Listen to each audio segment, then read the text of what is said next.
To map out your dream art tour. Let's do it. Awesome. This deep dive is all about experiencing art history firsthand, from prehistoric caves to modern museums. Yeah, huge span of time. Yeah, we've got Wikipedia, articles, even some online debates to sift through. Wow, sounds like a lot of material. It is.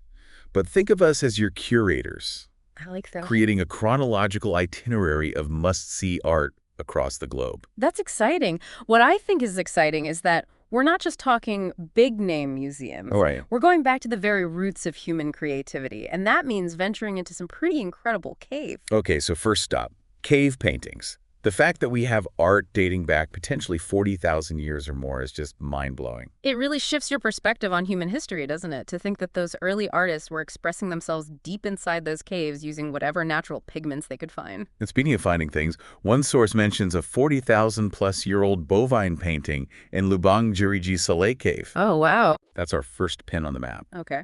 But I'm curious, with these incredibly old artworks, how do we even know how old they are? Dating them must be tricky. You're right, it's quite a puzzle. Our Wikipedia article on cave paintings points out some of the challenges with radiocarbon dating, especially in caves where debris from various eras can really throw off those results. So it's not as simple as just testing a bit of charcoal and getting a precise date. Not quite. Okay. Researchers have had to get creative. Oh, interesting. Sometimes they can analyze the pigment itself or even the torch marks on the cave walls to get a clearer picture of when that art was created. That's pretty ingenious. Ah. So for our art-loving traveler, are there any specific cave paintings you'd recommend? Ones where we're pretty confident about the age? Absolutely. Chauvet Cave in France is a must-see. Okay. It features stunning rhinoceros paintings estimated to be between 30,000 and 32,000 years old. Wow. Imagine standing in that cave surrounded by art from the Ice Age. Oh, that's going straight on the itinerary. Yeah. Rhinoceros paintings. That's definitely not something you see every day. And if our traveler heads down under to Australia, there's Arnhem Land, with cave paintings potentially even older than Chauvet. Really? These depict extinct megafauna, giant animals that roamed the continent over 40,000 years ago. Extinct megafauna. Now that's adding a layer of mystery to our art adventure. So we're talking potential contenders for the oldest art in the world. Indeed. But for a site with incredibly reliable dating, Nuwarlaga Barnming in Australia is a must-visit. Okay. Researchers used radiocarbon dating on charcoal drawings there, and the results are solid. Wow. Around 28,000 years old, So old. making it one of the oldest confirmed art sites globally. Nuwarlaga Barnming, okay. I'm making a note of that. And what I find really cool is that the research there wasn't just done by academics. It was a collaboration with the Jawoyn Aboriginal community. Right. The traditional custodians of that land. Exactly. That's a crucial point. The Jawoyn community was deeply involved in the project, helping researchers understand the cultural context of the artwork. It wasn't just about determining dates, it was about reconnecting with ancestral history Right. and preserving those stories for future generations. I love that. So it becomes more than just pretty pictures on a cave wall. Yeah. It's about understanding a culture, a way of life that existed tens of thousands of years ago. Precisely. And it reminds me of a story from one of our articles about a researcher working with the Mulgal community on Mua Island. Okay. They were documenting cultural sites at the request of the elders who wanted to ensure that their stories were preserved for younger generations. It's like creating a living link between the past and the present. What kind of things did they find on Mua Island? One discovery was particularly fascinating. There was a lookout point called Turaukula. It means spy rock in the local language. Okay. Had these faint red markings that were initially too faded to make out. So they were like art detectives trying to uncover these hidden images. Exactly. Using digital enhancement, they were able to reveal a painting of a boy hiding in a tree. A boy hiding in a tree. That sounds like it came straight out of a story. And that's the amazing part. It turned out that the painting perfectly matched the oral history of Guba, a young boy who, according to Mulgal elders, hid in a tree to escape headhunters. So they had an oral history that matched a visual record thousands of years old. It was like those stories were just waiting to be rediscovered. It is. And it's not just a thing of the past. Now the Mulgal community holds annual celebrations at Uma, prominently featuring Goba's story and the rediscovered painting. Oh, wow. It's a beautiful example of how art can connect people to their heritage. Okay, that is incredible. I'm starting to see a theme here. It's not just about the art itself, but the stories behind it, the people who created it, and what it means to them. Absolutely. And that brings us back to Noir le Gabarnmeng for a moment. It's not just the age that makes it significant, but also the complexity of the artwork. Imagine this. Layers upon layers of paintings. Some overlapping, some faded, all created over thousands of years. So how do archaeologists even begin to make sense of that? It's like trying to read a palimpsest, where you have to decipher the layers of writing. That's a great analogy. To untangle those layers, researchers used a method called the Harris matrix. It helps them track relationships between different elements, creating a relative timeline of the art styles. So instead of digging through layers of earth, they're digging through layers of paint to understand how artistic styles evolved at Noir le Gabarnmeng. Precisely. It's like peeling back the layers of time to reveal the artistic journey of those ancient artists. And to determine the absolute age, they used carbon dating, carefully selecting charcoal samples to ensure accuracy. That's fascinating. It's amazing to think that even thousands of years ago, artists were experimenting, building on the work of those who came before them. It makes you realize how interconnected art history really is. You're right, it's a continuous thread, a conversation that spans millennia. And speaking of conversations, let's jump forward in time to 16th century Europe. Okay, big jump. We're going to visit the world of Hans Holbein the Younger and his thought-provoking series of woodcuts, Dance of Death. Holbein the Younger, yes. Yeah. I know him for his incredible portraits, but I'm intrigued by this Dance of Death series. What exactly makes it so special? Well, these woodcuts are considered a groundbreaking example of visual political satire. Imagine the impact of seeing these images in a time when openly criticizing authority was dangerous. It must have been like a visual whisper of rebellion. Yeah. But why woodcuts? What makes them stand out as a form of satire? Well, prior to this, satire was primarily a literary form. Think of the writings of someone like Juvenal. But Holbein's woodcuts took satire into the visual realm, making it more immediate and accessible to a wider audience. It was like he was democratizing satire, making it a weapon that anyone could wield regardless of their ability to read. And where can our art-loving traveler find these subversive woodcuts today? There are several places where you can experience Holbein's Dance of Death. The Metropolitan Museum of Art and the Morgan Library and Museum, both in New York City, have excellent collections. And what about those who prefer to armchair travel through art? Can they access these works online? Absolutely. Both the Met and the Morgan have fantastic online databases where you can explore Holbein's work in detail. But let's not forget about the Cleveland Museum of Art. They also hold individual pieces from the series, and their online catalog is a great resource. So for those craving a deeper dive into Holbein's world, there are options for both virtual and in-person exploration. It's fascinating how he paved the way for what we consider political satire today. He was a true pioneer, and his work is a testament to the power of art to challenge the status quo and make us think critically about the world around us. And that's a perfect segue to our next stop on this chronological art tour, the evolution of political satire in 18th and 19th century Britain. This is where things really start to take off. We see a flourishing of satirical art, particularly in the form of caricatures. British artists like James Gillray and Thomas Rowlandson were masters of this form, using exaggerated features and witty details to poke fun at the political elite. Caricatures, yes. Yeah. They're like those exaggerated political cartoons we see today, except hand-drawn with incredible skill. Yeah. Do any specific examples come to mind? Absolutely. One of Gilray's most famous works is The Plum Pudding in Danger, Okay. which satirizes British and French leaders during the Napoleonic Wars. He depicts them carving up this giant plum pudding that represents the world, Okay. a brilliant visual metaphor for the power struggles of the time. I love that. Using food to represent global politics. It's so clever. Yeah. And I'm guessing the British Museum would be the place to go to see these satirical masterpieces. You guessed right. The British Museum has a fantastic collection of prints from this era, including works by Gilray and Rowlandson. And the best part is that much of their collection is accessible online, so you can take a virtual tour of British satire from the comfort of your own home. Perfect for those rainy days when you're craving a bit of art history and a good chuckle. Yes. But let's not limit ourselves to Britain. Did political satire flourish elsewhere during this period? It certainly did. Across the English Channel, France had its own vibrant scene. Even though literacy rates were quite low at the time, it's estimated that only about 30% of the population could read in the 19th century. So how did political satire reach the masses if so few people could read? That's where the power of visual satire truly shines. images transcend language barriers, making them accessible to everyone. A key figure in this movement was Charles Philippon. Charles Philippon, I've heard that name before. What was he known for? He was a fearless publisher who founded two weekly magazines, Le Caricature and Le Charivari. He used these platforms to satirize the French monarchy, particularly King Louis Philippe, and let me tell you, he wasn't afraid to push the boundaries. So he was a thorn in the side of the establishment, using humor as a weapon.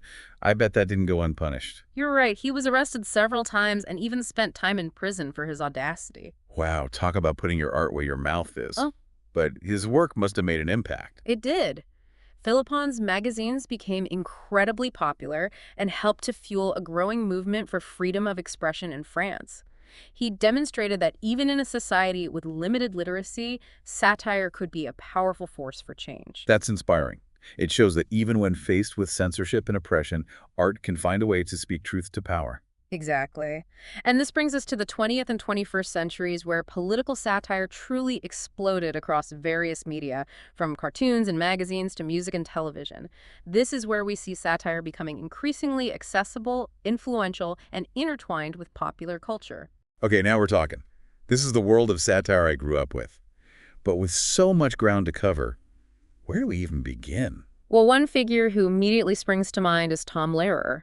He was a satirical songwriter and performer who used music to tackle everything from the army to the church, all with a wickedly sharp wit. Tom Lehrer, I need to check him out. It's amazing how music can be such a powerful tool for social commentary. But what about television? What were some of the landmark satirical shows of this era? Oh, there are so many. I bet. The Daily Show and The Colbert Report were incredibly influential, using humor to critique politics and news media in a way that resonated with audiences, especially younger generations. Those were must-watch TV for me. Yes. I remember Jon Stewart's sharp take on current events and Stephen Colbert's hilarious portrayal of a right-wing pundit.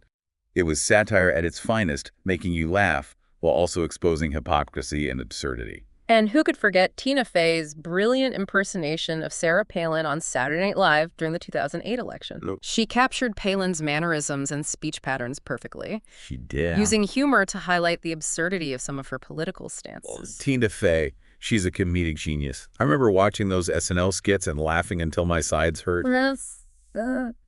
It's amazing how satire can be so effective at revealing the flaws in political rhetoric. But let's not forget about those early pioneers of digital satire. Absolutely. Online platforms like Jib Jab and The Onion emerged, bringing political satire to a global audience with a click of a mouse. They took the humor we saw on TV and in print and made it even more accessible and shareable. The early days of internet humor. Yeah. I remember spending hours on The Onion reading those fake news articles and wondering how people could fall for them. All right. Of course, now we're in a whole different world of online satire and misinformation, but that's a conversation for another day. Indeed. But before we move on, there's a great anecdote about Jib Jab from the 2004 U.S. election. They created this hilarious animation featuring John Kerry and George Bush trading insults to the tune of, "This land is your land." Okay, that sounds hilarious. What happened? Did it go viral? It did. Cool. It was viewed by millions of people online. And get this, even the astronauts on the International Space Station watched it. Wow. Even astronauts appreciate a good political spoof. Yeah. It just shows you the power of satire to transcend boundaries. Yes. To connect with people from all walks of life, even those orbiting the Earth. But before we get too lost in space, let's bring it back down to Earth for a moment. Yes. Let's shift our focus back to those incredible cave paintings. And speaking of breathtaking discoveries, let's talk about the Spanish cave of Altamira. Altamira, yes, famous for its Paleolithic cave paintings. But wasn't it closed to the public? You're right. For a long time, it was closed to protect the delicate artwork from damage caused by too many visitors and artificial light. That makes sense. From our research, I know those cave paintings are incredibly vulnerable. Even just the presence of people can disrupt the cave's delicate ecosystem. Yeah. And lead to the growth of harmful microorganisms. Exactly. And Altamira had learned a valuable lesson from the unfortunate experience of Lascaux Cave in France, which suffered significant damage due to over-tourism. So is Altamira completely off limits now? Well, there's good news and bad news. The original cave is still heavily restricted to protect the paintings. Okay. However, they've created an incredibly detailed replica of the cave and its artwork, which is open to the public. A replica cave, that's an interesting concept. It's like a museum exhibit brought to life. But does a copy truly capture the essence of the original? That's a question for our art traveler to ponder. It is. It raises important questions about authenticity and the experience of art. Does a replica, no matter how accurate, evoke the same emotions as standing in the presence of something created tens of thousands of years ago? It's like comparing a recording of your favorite band to seeing them live in concert. Yeah. The energy is just different, isn't it? Precisely. And this tension between preservation and accessibility is something that museums grapple with constantly. How do we make art available to the public while also ensuring its longevity? It's a delicate balancing act. But luckily for our art-loving traveler, there are options available. They can visit the replica cave of Altamira for a taste of the experience. Or they can seek out other Paleolithic sites that are open to the public. And speaking of open sites, there's Creswell Crags in England. It features cave etchings and bas-reliefs that are around 14,500 years old. Creswell Crags, okay, adding that to the list. It's amazing to think that humans were creating art in so many different parts of the world all those millennia ago. It truly speaks to the universality of artistic expression. And if our traveler is interested in venturing beyond Europe, there's Koloboja Cave in Romania. Right. They've found art there that's stylistically similar to Chauvet Cave, potentially dating back around 29,000 years. Romania. Now, that's an art adventure I hadn't considered. But before we get too far ahead of ourselves, I think it's worth taking a moment to appreciate the impact that the discovery of these cave paintings had on our understanding of prehistoric humans. It was a paradigm shift. It challenged our assumptions about early humans, revealing their capacity for complex thought, symbolism, and artistic expression. And to think that it all started with a bit of controversy. I'm talking about the discovery of Altamira Cave back in 1879. Oh, right. Initially, those magnificent bison paintings were dismissed as hoaxes by the scientific community. Can you imagine? They simply couldn't believe that those sophisticated works could have been created by our Paleolithic ancestors. It took years of research and the discovery of other cave art sites to finally convince them of Altamira's authenticity. It's a reminder that sometimes the most groundbreaking discoveries are met with resistance, even ridicule. Yeah. But luckily for the world of art and archaeology, the truth eventually prevailed. And that truth has opened up a window into the minds of our distant ancestors, revealing their creativity, their spirituality, and their deep connection to the natural world. It's a legacy that continues to inspire and captivate us today. And for our art-loving traveler, it's an invitation to embark on a journey of discovery, to explore the origins of human expression in those hidden caverns of time. It's a journey that promises to be both awe-inspiring and thought-provoking. And as our traveler embarks on this adventure, I think it's important to equip them with some knowledge about the techniques used to create those captivating cave paintings. Okay, let's get into the nitty-gritty. What were these ancient artists working with? I can't imagine they had access to fancy art supplies back then. You're right. It was all about resourcefulness. They used natural pigments derived from minerals, plants, and even animal fats. Oh, wow. Ochre, for example, was a popular choice, giving those paintings their distinctive reddish hues. Ochre, I've heard of that. It's an earthy pigment, right? Yes. I bet those cave walls must have been a sight to behold under the flickering light of torches. Absolutely. And to apply those pigments, they used a variety of techniques. Everything from finger painting and hand stencils to brushes made from animal hair and even blowing pigment through hollow reeds. Wow, blowing pigment through reeds. That's ingenious. It's like an early form of airbrushing. Exactly. And they didn't just limit themselves to painting. They also used engraving tools to create lines and patterns on the cave walls, adding another layer of texture and detail to their artwork. So we're talking about a whole toolkit of techniques, all adapted to the unique environment of those underground spaces. It's fascinating how they were able to create such enduring works of art with such limited resources. But let's move beyond the technical aspects for a moment and delve into the meaning behind those enigmatic cave paintings. The eternal question, what were they trying to communicate?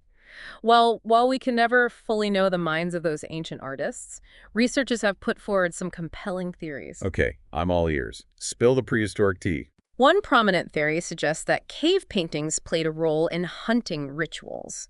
The act of depicting animals on the cave walls might have been a way to connect with the spirits of the animals they hunted, Ah. to ensure a successful hunt. So it was like a form of sympathetic magic, Yep. a way to influence the outcome of the hunt through art. Precisely. And this connection to the spiritual realm is further supported by the presence of abstract symbols and geometric patterns found in many cave paintings. Those symbols are so intriguing. I've always wondered what they represented.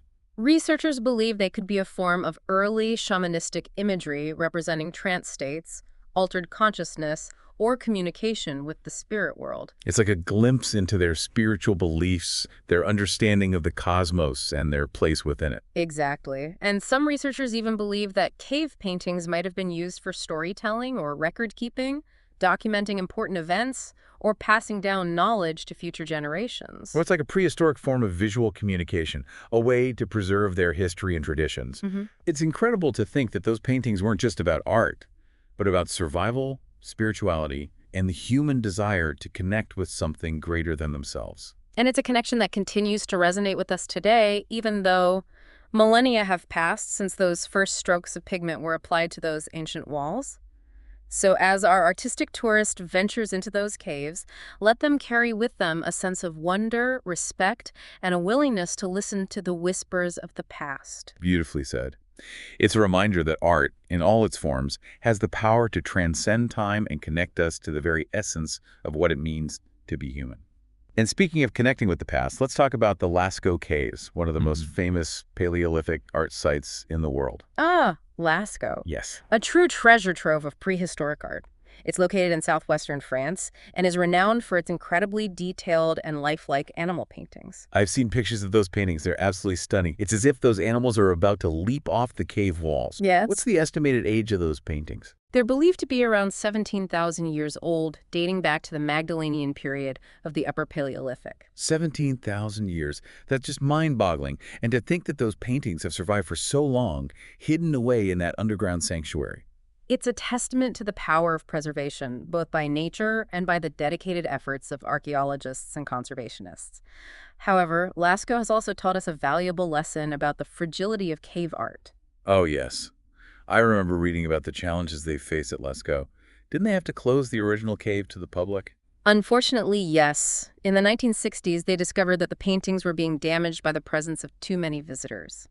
The increased levels of carbon dioxide, heat, and humidity from human breath and body heat were creating a favorable environment for the growth of algae and bacteria, which were threatening the delicate pigments. It's heartbreaking to think that our desire to experience these ancient wonders can inadvertently lead to their destruction. It's a delicate balance, for sure. But thankfully, they were able to create a replica of the Lascaux cave, known as Lascaux II, which is open to the public. Yeah, okay. It's an incredible feat of engineering and artistry, replicating the original cave and his paintings with remarkable accuracy. So even though we can't visit the original Lascaux cave, we can still experience the magic of those prehistoric masterpieces through the replica. Exactly.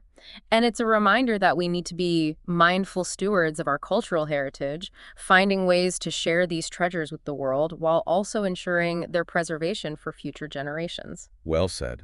So for our artistic tourist, Lascaux II is a must-see, offering a glimpse into the world of Paleolithic art without jeopardizing the original cave. And speaking of glimpses, let's take a closer look at some of the intriguing details found in those Lascaux paintings. What's fascinating about Lascaux is that it's not just about depicting animals realistically. Right. There are also elements of symbolism and abstraction that hint at a deeper level of meaning. Oh, I love a good mystery. Give me some examples. Well, one striking detail is the presence of a composite creature, sometimes referred to as the unicorn. It's a horse-like animal with a single long horn, which is unlike any animal found in the natural world. A prehistoric unicorn? That's incredible. What do you think it represents? It's open to interpretation, of course. Right. But some researchers believe it could be a mythical creature, Okay. perhaps representing a spiritual entity or a shamanistic vision. It adds a layer of intrigue to the paintings, doesn't it? Mm-hmm. Knowing that there might be more to those images than meets the eye. Exactly. And there's another intriguing scene that depicts a bison and a man lying on the ground, Okay. possibly representing a hunting accident or perhaps a shamanistic ritual involving death and rebirth. So it's not just about pretty pictures, it's about storytelling, spirituality, and the human experience. Precisely. And what's remarkable is that those stories, those glimpses into the minds of our Paleolithic ancestors are still being deciphered today. It's an ongoing conversation between the past and the present. And that conversation is enriched by the discovery of new cave art sites, like the one recently found in Indonesia. Ah, yes. The Lang Bulu Sipong 4 cave on the island of Sulawesi. Yeah. It made headlines worldwide because it contains what's believed to be the world's oldest figurative artwork, a depiction of a warty pig that's estimated to be at least 45,500 years old. 45,500 years old. Yeah, That pushes back the timeline of figurative art significantly. it does. And it also highlights the fact that cave art wasn't just a European phenomenon. It was happening all over the world. Exactly. It's a global story, revealing the shared human impulse to create, to communicate, and to leave a lasting mark on the world. And speaking of lasting marks, let's shift our focus to a different form of artistic expression, one that emerged much later in human history. Let's talk about political satire. Ah, yes. The art of using humor and wit to expose hypocrisy, critique power, and challenge the status quo. It's a fascinating journey through the evolution of satire, from ancient origins to modern-day manifestations. Okay, I'm ready for a good laugh. But first, take us back to the beginnings. When did political satire first emerge?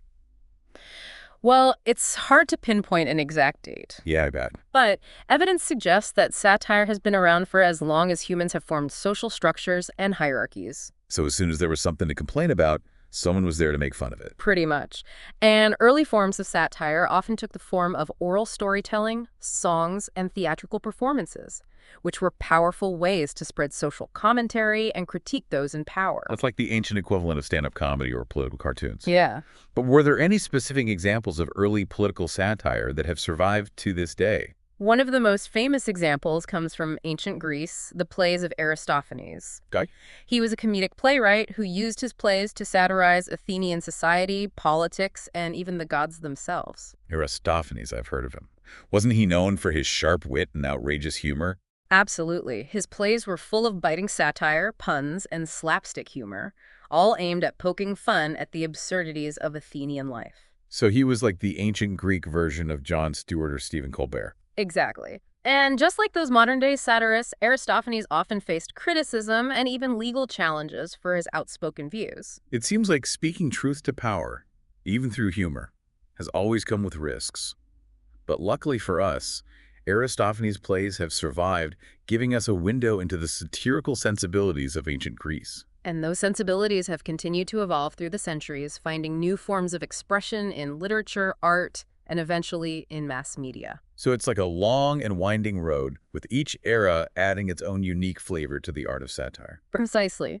And that road leads us to some of the most iconic figures in the history of political satire. Figures who have shaped our understanding of humor, social commentary, and the power of laughter to challenge the status quo. Okay, I'm ready to meet those satirical giants.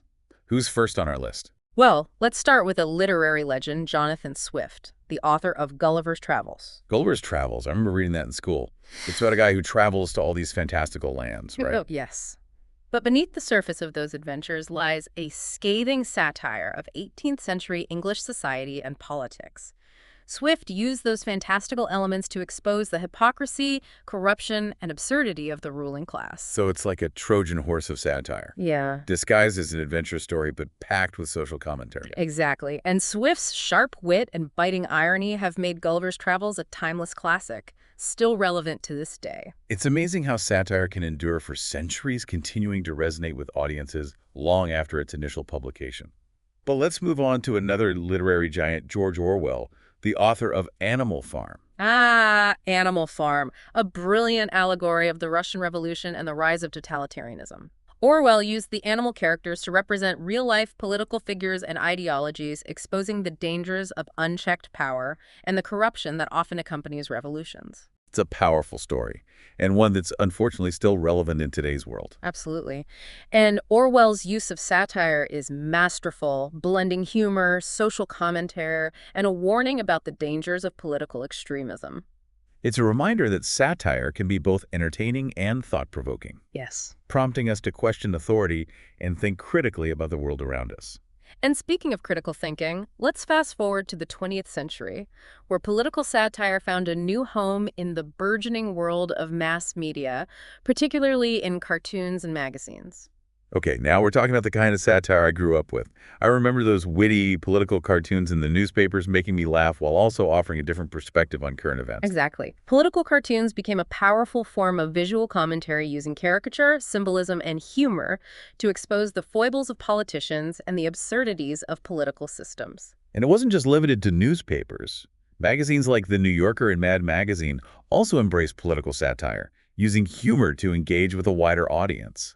And then, of course, there was the rise of satirical news programs like The Daily Show and The Colbert Report, which revolutionized the way we consume and critique political information. Those shows were so clever, blurring the lines between comedy and journalism. They used humor to hold a mirror up to society, exposing hypocrisy and making us laugh at the absurdities of the political landscape. And they weren't afraid to tackle tough topics using satire to spark important conversations about social issues, political corruption, and the media itself. It's a reminder that satire can be a powerful force for good, prompting us to question assumptions, engage in critical thinking, and hold those in power accountable. Okay, so we've journeyed from ancient cave paintings to modern satire, quite the adventure. But where do we go from here? What other stops should we add to this art tour? Well, if our art-loving traveler is interested in exploring the more controversial side of satire, we could delve into the case of the Danish cartoons depicting the Prophet Muhammad. Yes, the Mohammed cartoons controversy. It was a global flashpoint sparking protests and a heated debate about the limits of free speech and religious sensitivity. It was a complex and sensitive issue. The question at the heart of it was whether satire, even if offensive to some, should be protected as free speech. A tough question with no easy answers. But what the Mohammed cartoons controversy highlighted is the power of satire to ignite passions, provoke debate, and challenge deeply held beliefs. It also showed how satire can be used to fuel hatred and incite violence, a sobering reminder of its potential consequences. It's a reminder that the power of satire lies in its ability to make us think, to question, and to challenge the status quo, and that comes with responsibility. Speaking of the power of satire, it's fascinating how it can expose hypocrisy so effectively. It's like satire has a built-in hypocrisy detector, shining a spotlight on the gap between what people say and what they do and revealing those inconsistencies. And one of the most effective ways satire achieves this is through exaggeration. Exaggeration. I love it. It's Right. like taking a small truth and blowing it up to epic proportions, making the absurdity impossible to ignore. Exactly. By amplifying those flaws and inconsistencies, satire makes them so ridiculous, so over the top that we can't help but laugh at them. And in that laughter, we can see a path toward change.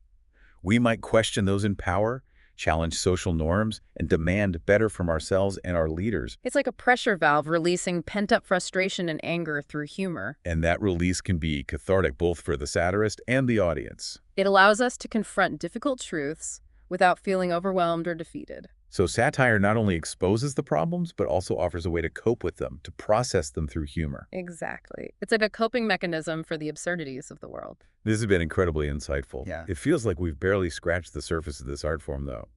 What other avenues of satire should we explore? Well, if we're talking about satire as a tool for social change, we can't overlook its role in advocating for social justice. Yes. Satire has a long history of being used to challenge inequality, expose prejudice, and fight for the rights of marginalized groups. It's like a weapon of the powerless, using humor to fight back against oppression and injustice. And because satire can often bypass our defenses and deliver those important messages through laughter, it can be incredibly effective. It's like a spoonful of sugar helping the medicine go down. Exactly. Do you have any specific examples of how satire has been used to advocate for social justice? One that immediately comes to mind is the work of Mark Twain. Mark Twain, the author of The Adventures of Huckleberry Finn. That's right. Twain was a master of satire, using his wit and storytelling to expose the hypocrisy of racism and slavery in 19th century America. Huckleberry Finn is a powerful book challenging the status quo and forcing readers to confront the ugliness of prejudice. And Twain did it with humor and humanity, making his message even more impactful. It's a reminder that satire can be both entertaining and enlightening, urging us to question our assumptions and work towards creating a more just and equitable world for everyone. And that legacy continues to this day, with satirists around the world using humor to challenge injustice, expose hypocrisy, and fight for the rights of marginalized groups. Now, as much as I love those classic examples of satire, I'm also fascinated by how it's evolving in the digital age. The internet has become a breeding ground for satire. New forms of humor and social commentary are emerging all the time. It's true. The internet has democratized satire. Anyone with an internet connection can create and share their own satirical content. It's like the Wild West of satire out there with memes, viral videos, and social media posts spreading like wildfire. But it's also incredibly diverse, with people from all walks of life using their voices to challenge the status quo and make us laugh. It's a reminder that satire is a living, breathing art form constantly adapting to the changing times and more accessible than ever before.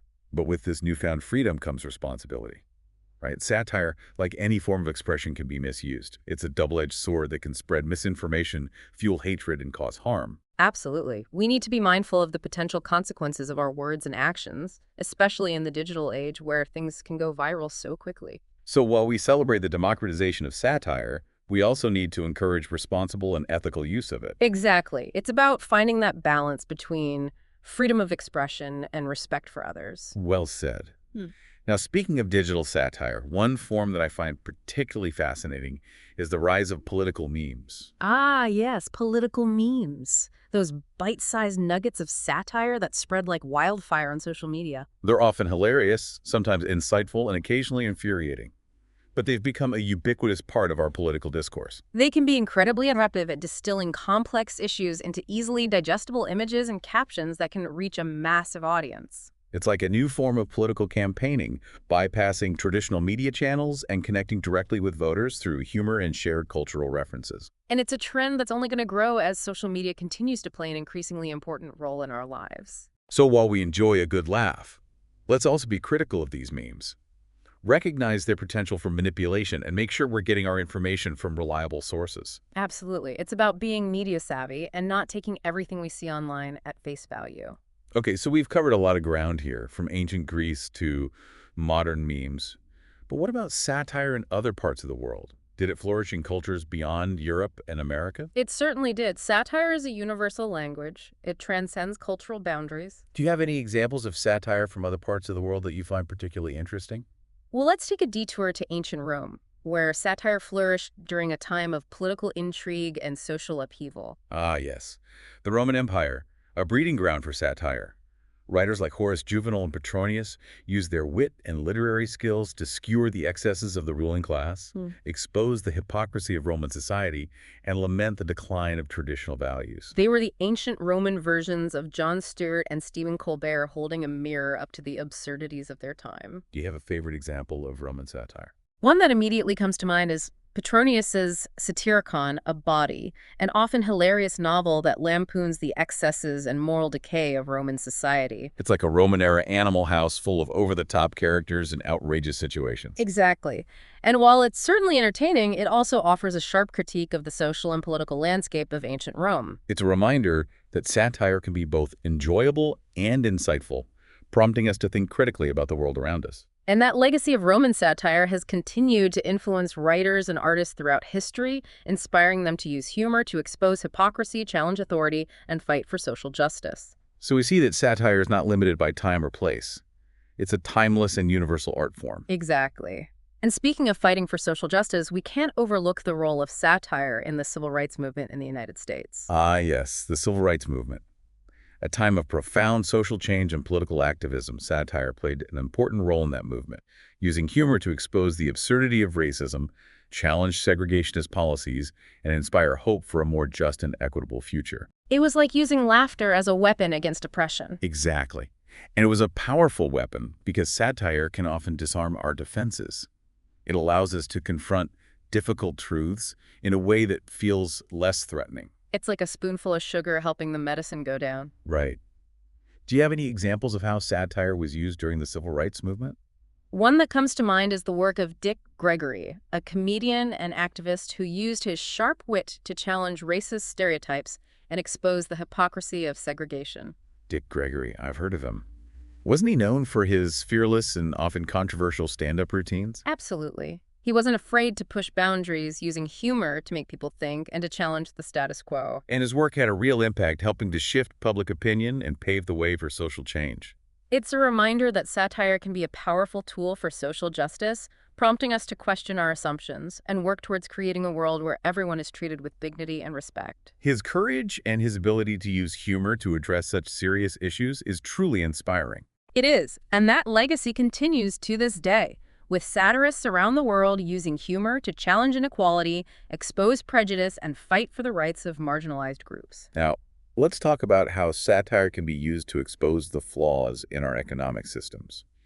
It has a knack for skewering the excesses of capitalism, exposing the gap between the rich and the poor, and highlighting the absurdities of consumer culture. You're right. Satire can be like a scalpel dissecting the inner workings of our economic systems and revealing the injustices and inequalities that often lie hidden beneath the surface. It can make us see the world from a different perspective, prompt us to question our assumptions, and demand better from those in power. It's like holding up a mirror to society and saying, look at this. Is this really how we want things to be? Exactly. Do you have any examples of how satire has been used to critique economic systems that come to mind? One that immediately comes to mind is the film Wall Street, directed by Oliver Stone.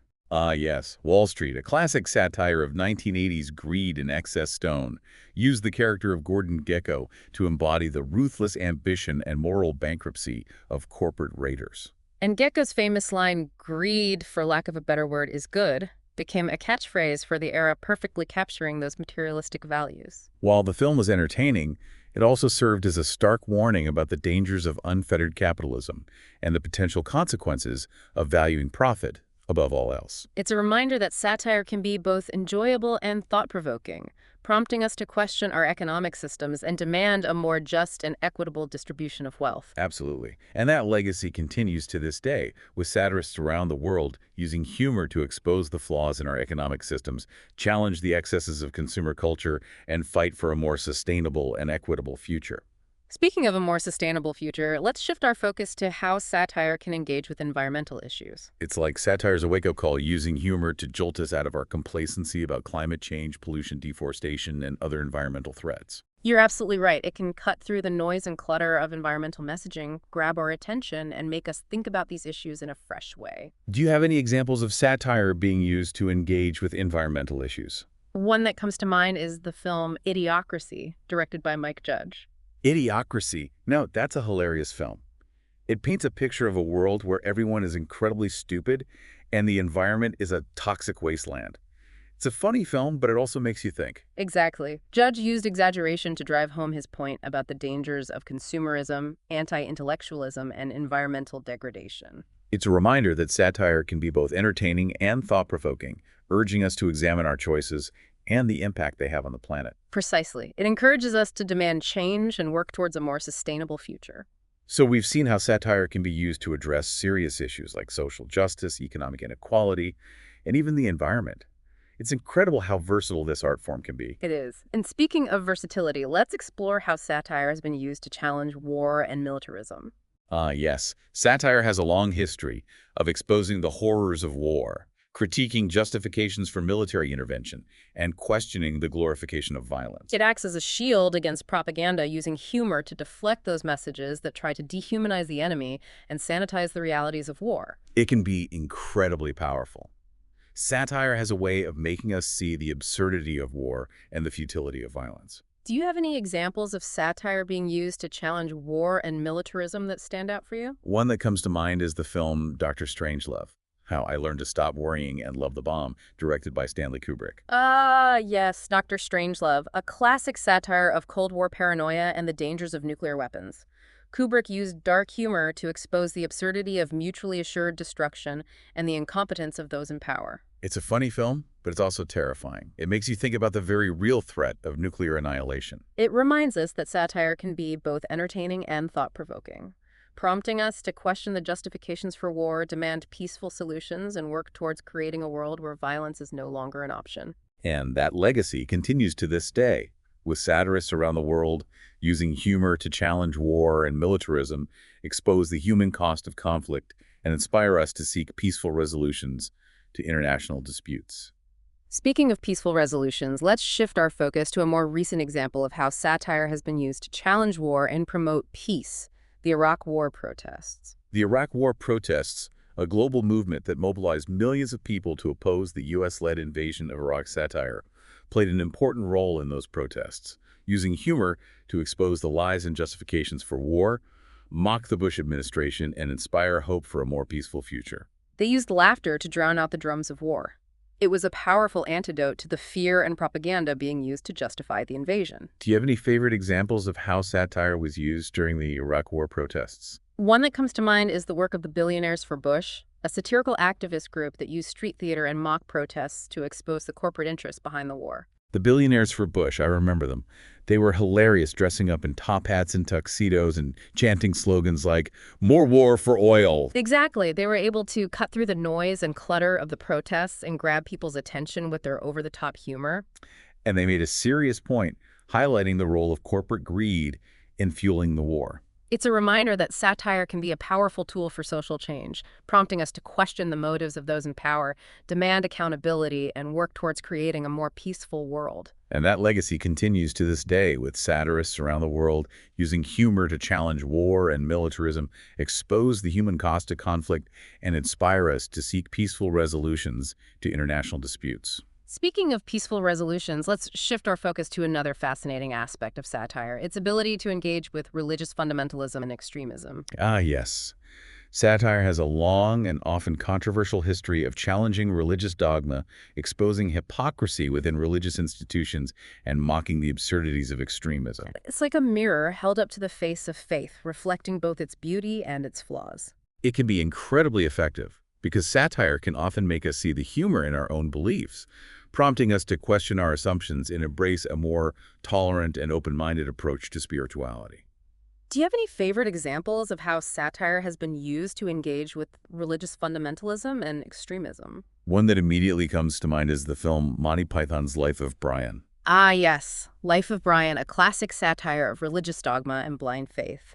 The Monty Python troupe used their trademark absurdist humor to poke fun at the stories and rituals of Christianity, sparking controversy and outrage from some religious groups. It's a hilarious film, but it also makes you think about the dangers of taking things too literally and the importance of questioning authority. It's a reminder that satire can be a powerful tool for challenging religious fundamentalism and promoting tolerance and understanding. And that legacy continues to this day, with satirists around the world using humor to expose hypocrisy within religious institutions, challenge extremist ideologies, and inspire a more compassionate and open-minded approach to faith. Speaking of compassion and open-mindedness, let's shift our focus to another fascinating aspect of satire, its ability to engage with issues of gender and sexuality. Ah, yes.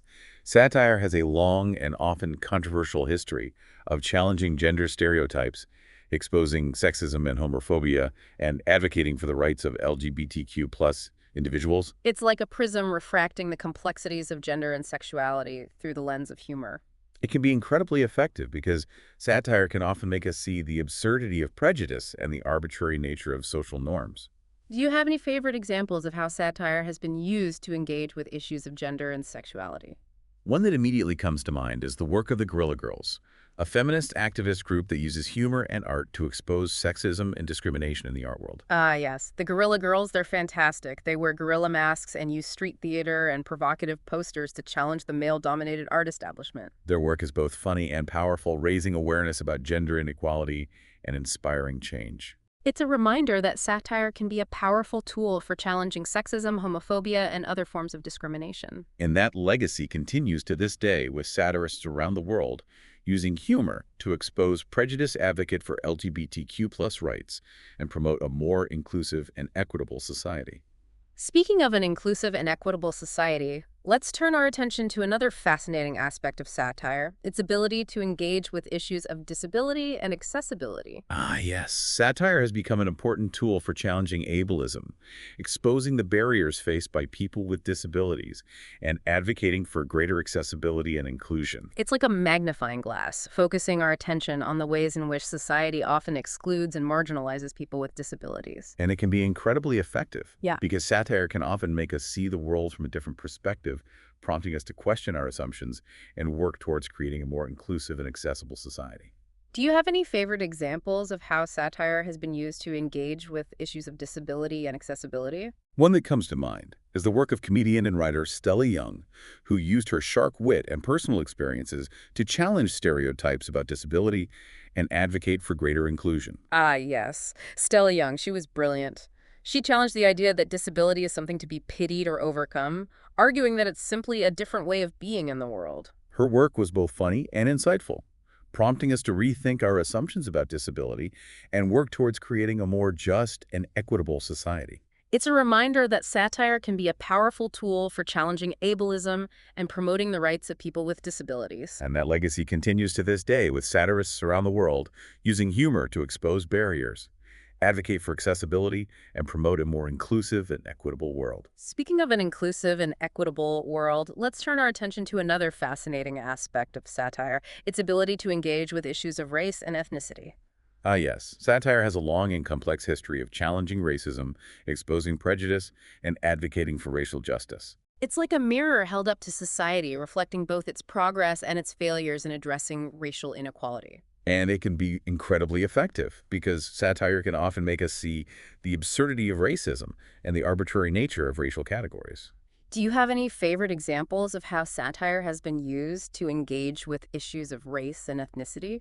One that immediately comes to mind is the work of comedian Chris Rock, who uses his sharp wit and observational humor to tackle issues of race, class, and social injustice in America. Ah, yes.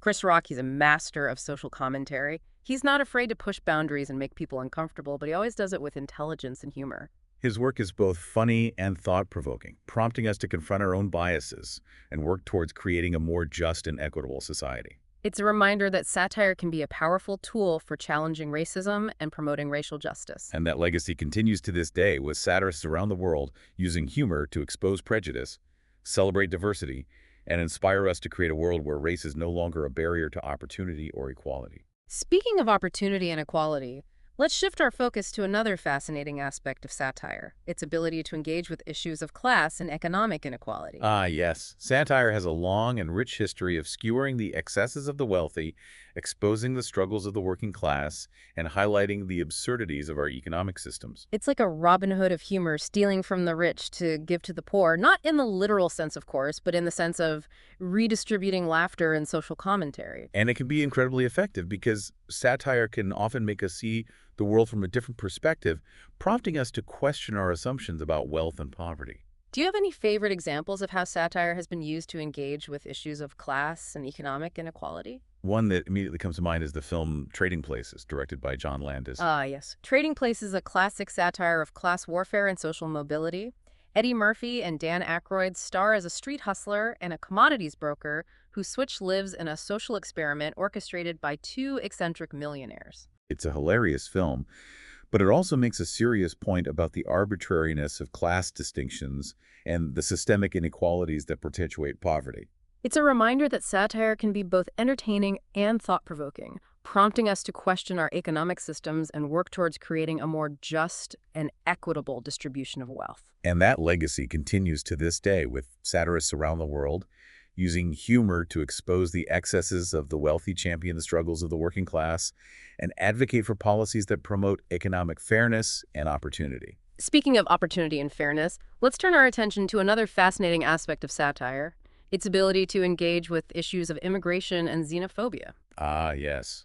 Satire has become an important tool for challenging anti-immigrant sentiment, exposing the hypocrisy of xenophobic policies and advocating for the rights of immigrants and refugees. It's like a bridge builder using humor to connect people from different cultures and backgrounds. And it can be incredibly effective because satire can often make us see the absurdity of prejudice and the shared humanity that unites us all. Do you have any favorite examples of how satire has been used to engage with issues of immigration and xenophobia? One that comes to mind is the work of comedian Maz Jobrani, who uses his stand-up routines to challenge stereotypes about Middle Easterners and advocate for the rights of immigrants. Ah, yes, Master Brani, he's fantastic. He uses humor to bridge cultural divides and promote understanding. His work is both funny and thought-provoking, prompting us to question our assumptions about immigrants and work towards creating a more welcoming and inclusive society. It's a reminder that satire can be a powerful tool for challenging xenophobia and promoting the rights of immigrants and refugees. And that legacy continues to this day with satirists around the world, using humor to expose prejudice, celebrate diversity, and inspire us to create a world where everyone is welcome, regardless of their place of birth. Speaking of a world where everyone is welcome, let's turn our attention to another fascinating aspect of satire, its ability to engage with issues of ageism and intergenerational conflict. Ah, yes.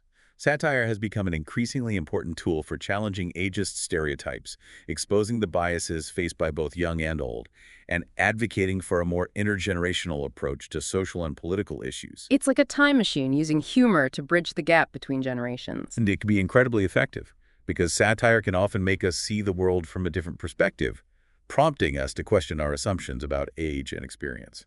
Do you have any favorite examples of how satire has been used to engage with issues of ageism and intergenerational conflict? One that comes to mind is the film Cocoon, directed by Ron Howard. Ah, yes, Cocoon. A heartwarming film about a group of senior citizens who discover a fountain of youth.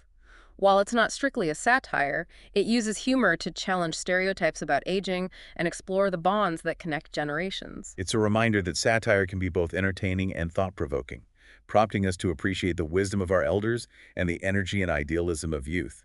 And that legacy continues to this day, with satirists around the world using humor to challenge ageist stereotypes, promote intergenerational understanding, and inspire us to create a world where everyone is valued, regardless of their age. Speaking of a world where everyone is valued, let's turn our attention to another fascinating aspect of satire: its ability to engage with issues of mental health and neurodiversity.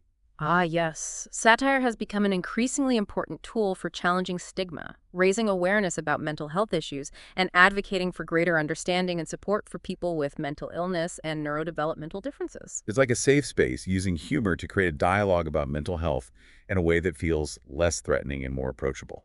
And it can be incredibly effective because satire can often make us see the humor in our own struggles, prompting us to challenge our assumptions and embrace a more compassionate and empathetic approach to mental health. Do you have any favorite examples of how satire has been used to engage with issues of mental health and neurodiversity? One that comes to mind is the television show BoJack Horseman, an animated sitcom that explores themes of depression, addiction, and trauma through the lens of satire. BoJack Horseman. That's a brilliant show. It's both hilarious and heartbreaking, using humor to tackle complex and often difficult subject matter. Exactly.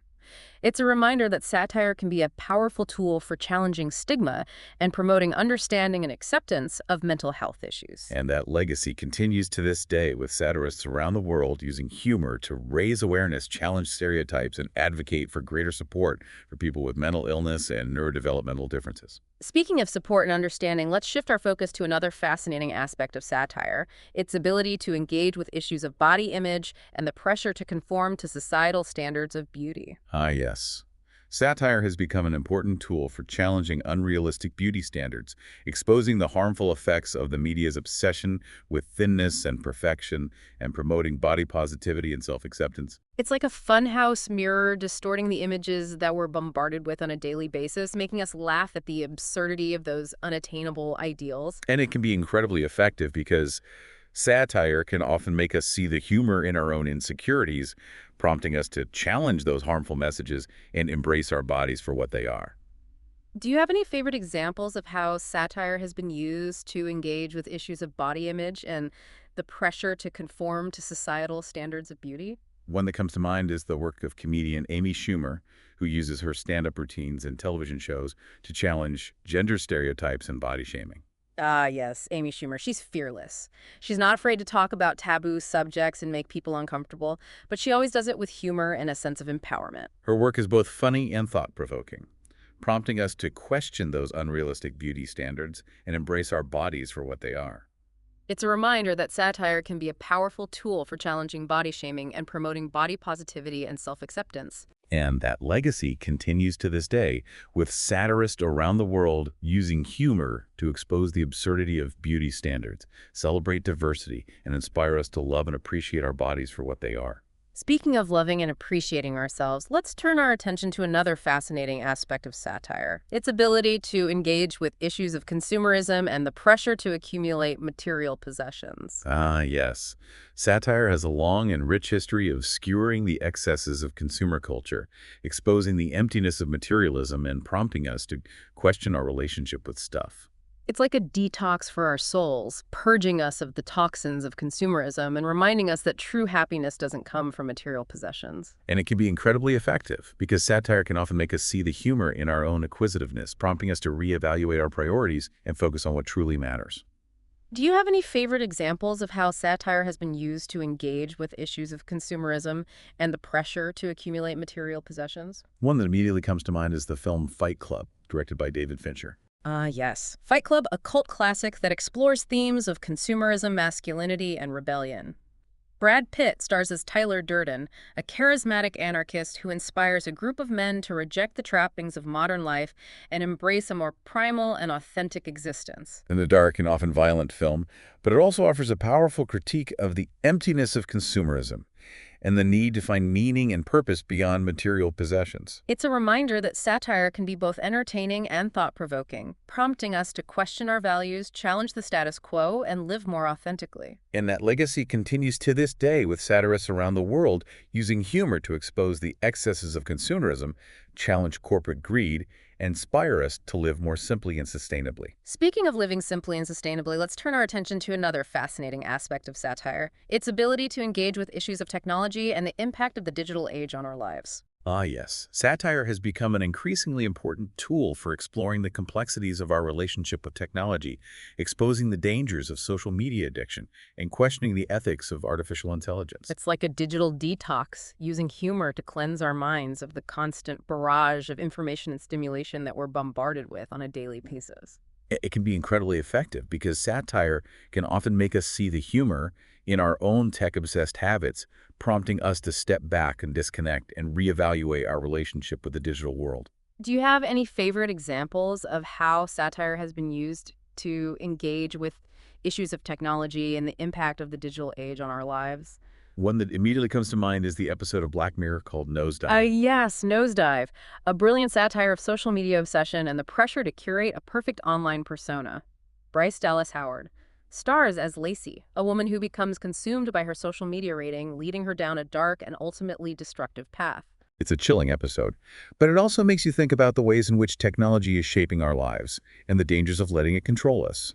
It's a reminder that satire can be both entertaining and thought-provoking, prompting us to question our relationship with technology, set healthy boundaries, and use it in a way that enhances our lives rather than diminishes them. And that legacy continues to this day, with satirists around the world using humor to explore the complexities of the digital age, challenge the ethics of technology companies, and inspire us to use technology in a more mindful and humane way.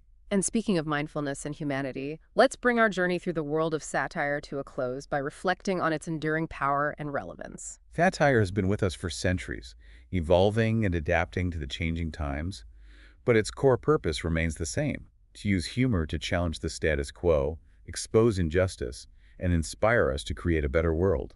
It's a tool for social change, a weapon against oppression, a mirror held up to society, and a reminder that even in the darkest of times, laughter can be a source of hope and resilience. And as we navigate the complexities of the 21st century with its political polarization, social upheaval, and technological advancements, satire will continue to play an important role in helping us make sense of the world around us. So let's embrace the power of satire.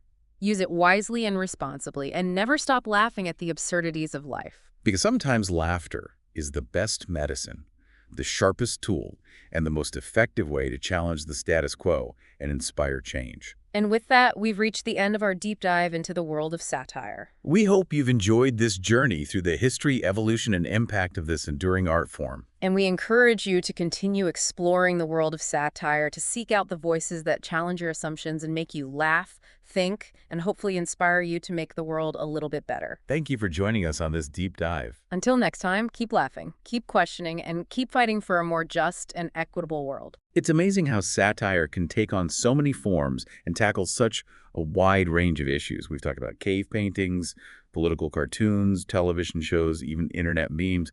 It really highlights the evolution of this art form. It does, and one thing that stands out to me is how satire often acts as a mirror, reflecting the anxieties and concerns of the time in which it's created.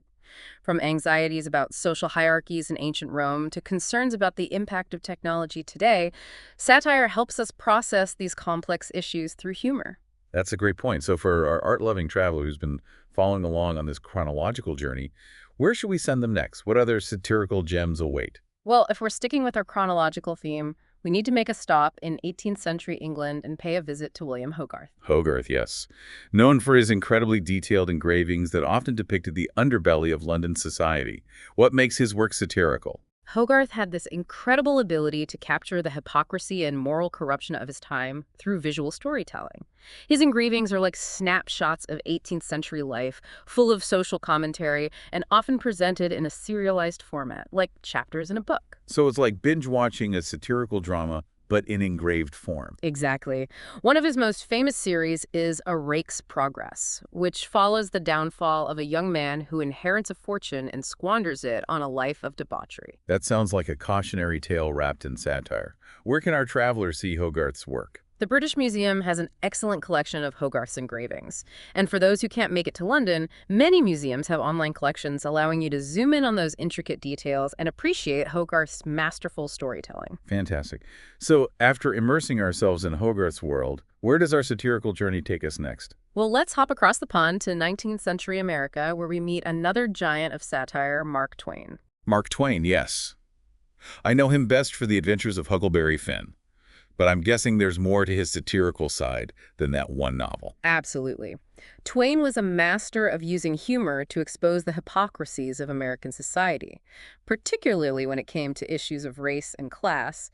His sharp wit and biting irony made him one of the most celebrated satirists of his time. So he was like the American Hogarth, using storytelling to hold up a mirror to society. That's a great comparison. And while Huckleberry Finn is perhaps his most famous work, Twain also wrote numerous essays, short stories, and novels that were full of satirical jabs at everything from politics to religion. That's quite a range.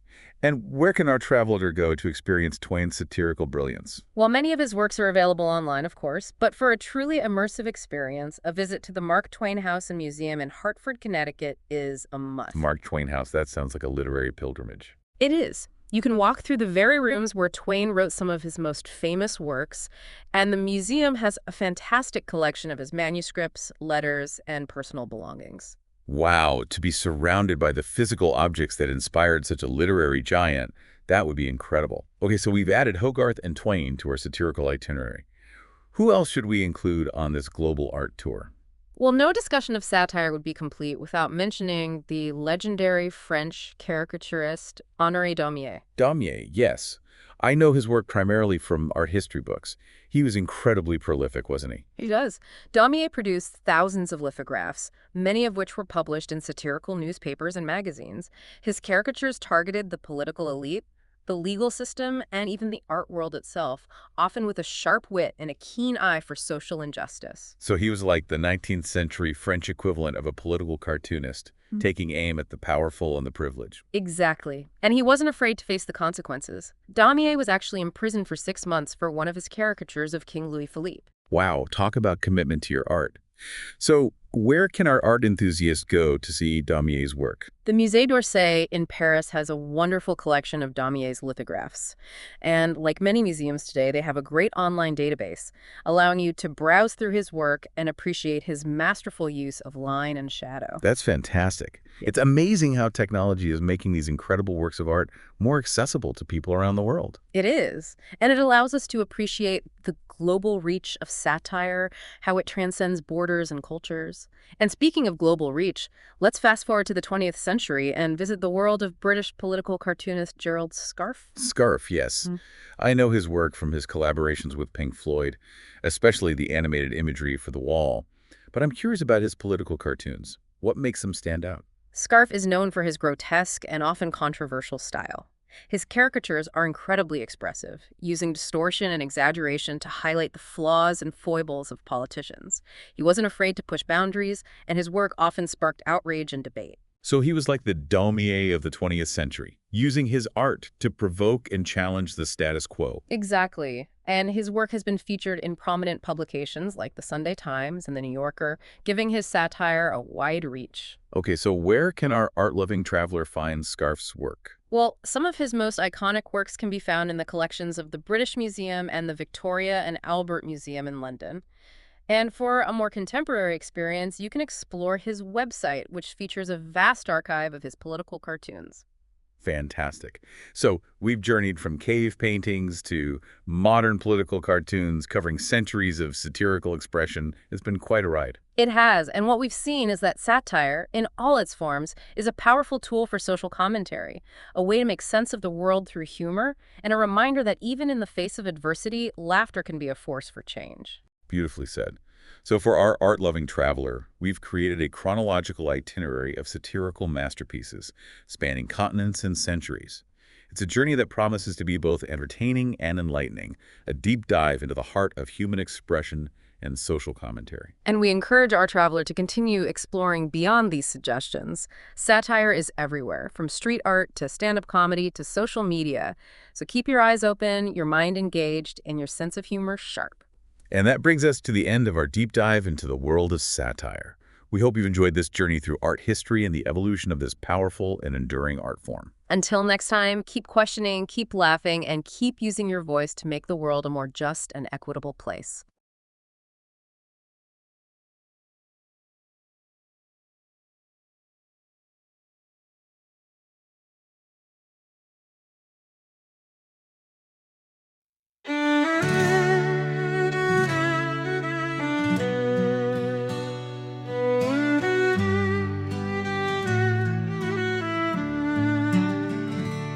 In the grand halls where power preys, portraits painted kings and queens. Yet in the shadows, artists play. With ink and quill, they plot and say.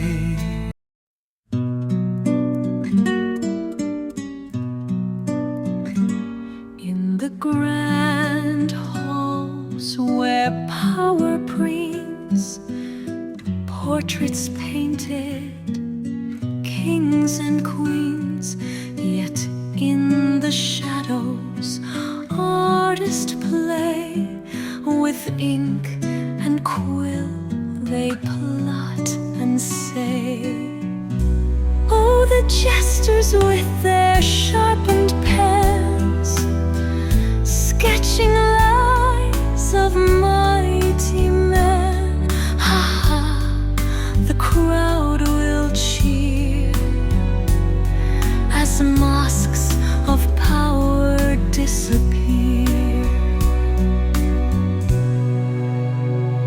From Rome's old walls with scribbled scorn to medieval tomes where fools are born, a splat of ink, a whoosh of brush, revealing truths beneath the hush.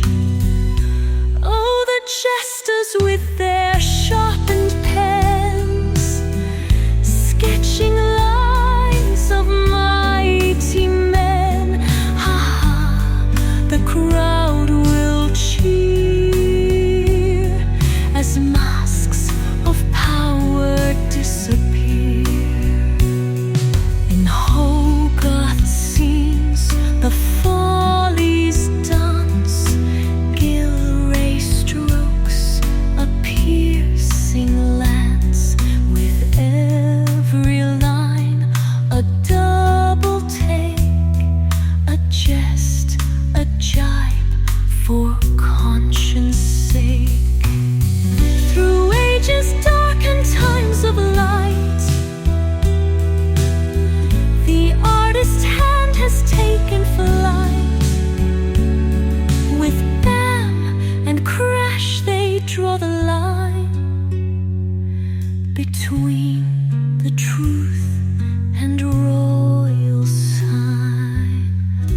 Oh, the jesters with their sharpened pens, sketching lives of mighty men. Ha ha, the crowd will cheer as masks of power disappear. So here's a toast to those who dare to mock the crown, and lay it bare, for in their chest we find the key to question all authority. Oh, the jesters with their sharpened pens, sketching lies of mighty men. Ha ha, the crowd will cheer as masks of power disappear, as masks of power disappear, as masks of power disappear.